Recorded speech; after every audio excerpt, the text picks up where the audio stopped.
Shamarran biyya Arabaa jirtan maal jettu laata? An hojjettuu mana namaati. Miidhamni hojjettuu mana namaarra qaqqabu hundumtuu miidhama kan kooti. Kaleessa nagaa koo biyya koo fi maatii koo irraa gargar bahee biyya namaa dhaqeera. Boru akkatti hin galu garuu Rabbitu beeka. Maatiin qabu ilmoo isaa dabarsee alagaaf hin kennu. Namni qabu maatii isaarraa gargar bahee hin deemu. Akkatti ba'an beeku malee akkatti galan hin beekan akkuma jedhamu sanagaa obboleettiin keenya umuriin ishillee mana namaatti galuu fi geessuun hin taane akka ishiin mana namaa galtee wanta ishiin hin eegne sun ishii qunname torbee kana argaa dhaga'aa turreerra.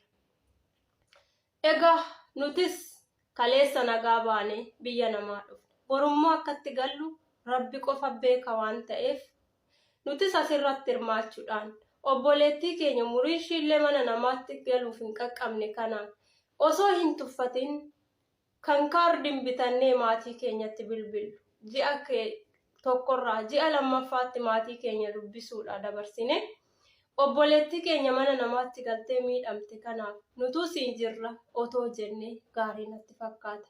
Beekamaadha namoonni hunduu dubbataniiru, namoonni hundumtuu akka gargaaramtu godhaniiru.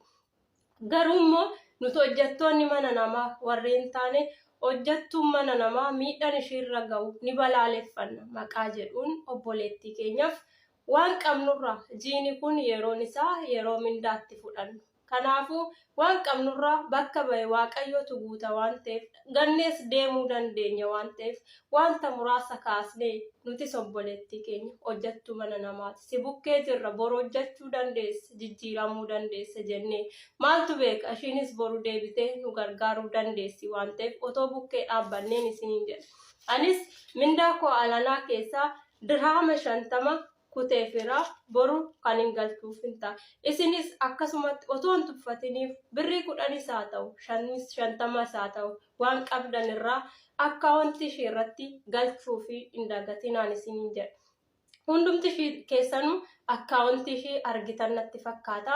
TikTokiin akkuma beekamu maxxanse sababaa ishee warningiin irratti taasiseera 1147 9466 274 1147 9466 274 daraartuu bulloo jettanii waan qabdaniin irratti gargaaruu hin dagatinaa obboleettii keenya kana isiniin jechuun barbaada.